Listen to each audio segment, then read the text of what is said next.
Furong Dan, a.k.a. Egg Foo Young. This dish is a Hong Kong cha-chan-ting classic, and while I know the takeout versions made its way around the world, today we wanted to show you how to make it the original Cantonese way. To get started with Egg Foo Young, you need eggs, 5 to be precise. Crack them open, then season with a teaspoon of salt, a half tablespoon of sugar, and a half teaspoon or so of white pepper powder. To make the eggs a bit creamier, add in a touch of oil, about a teaspoon. Then, make a slurry of 2 teaspoons cornstarch mixed with roughly a tablespoon of water, and toss it in. Because we're cooking these in a wok, you'll really want that cornstarch slurry. Eggs are delicate, so if they cook too fast, a tight web of proteins will start to form, squeezing out the moisture and leaving you with dry eggs. Cornstarch gets in the way of these bonds forming, though, keeping your Furong Dan moist and tasty. As an aside, this is also a nice technique to use for Western-style scrambled eggs. So just keep on whisking those eggs thoroughly till the whites are completely broken and there's no longer any stray strands. Set that aside and we can prep our fillings.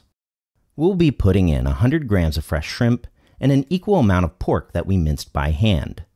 Marinate your pork in the standard marinade of a 1/4 teaspoon salt, a half teaspoon of sugar, a half teaspoon of cornstarch, a 1/4 teaspoon of soy sauce, and a half teaspoon liaojiu, a.k.a. Shaoxing wine.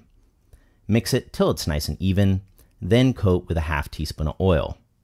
I should note that in Hong Kong, char siu is generally used in place of this minced, so if you got a good source for char siu, feel free to go that route as well. For the shrimp, we'll just do a basic dry marinade of a 1/4 teaspoon salt and a half teaspoon of cornstarch. If you're working with frozen shrimp and want a little more pop to them, you could also opt for a salt and baking soda marinade instead. Now set those aside for 15 minutes. 15 minutes later, we'll give those fillings a quick fry. As always, first, long yao. Get that wok piping hot, shut off the heat, add in your oil, and give it a swirl to get a nice nonstick surface. Heat on medium now. Add in the pork mince. Give it a fry for about a minute, and once that pork started to change color, add in the shrimp. Give those a fry till the shrimp are done, about 30 seconds, then take them out. Going back to our egg now, we'll add in about 10 pieces of the white part of the green onion, cut into 2-inch sections. We'll also be tossing in a 1/4 of an onion, thinly sliced, and that cooked pork and shrimp. Make sure your meat's close to room temperature when you add it, because you don't want the filling to start cooking the egg. Give it a rough mix, and we are ready to fry some egg. As always, first, lang yao. You need a little more oil than usual here, about a 1/4 cup. Once you've gotten that non-stick surface, heat the oil up to about 160 degrees centigrade, or when bubbles start to form around a pair of chopsticks.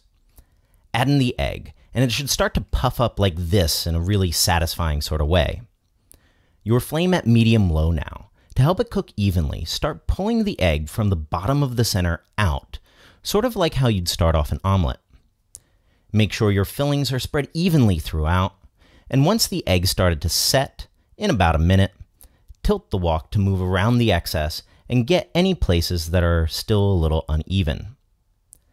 Now to flip, this egg's soft, so you're not going to be able to get it all in one go. Grab as much of the egg as you can get at once, and flip. To get more of a restaurant look, you could also slice this into quarters at this stage, but the important bit is just to get good, sizable chunks. Keep cooking for about a minute or so. Make sure that you've got 4 decent-looking pieces, then out. This dish is great, and it's usually eaten directly with some rice. Now, I know some of you might be more familiar with that American Chinese takeout version, which is served with sauce. This is because the takeout version's usually deep-fried, which draws moisture out of the egg.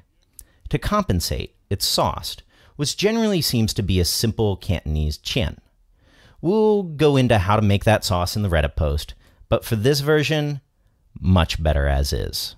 I hope you give this a try. Check out the Reddit link in the description box for a detailed recipe and subscribe for more Chinese cooking videos.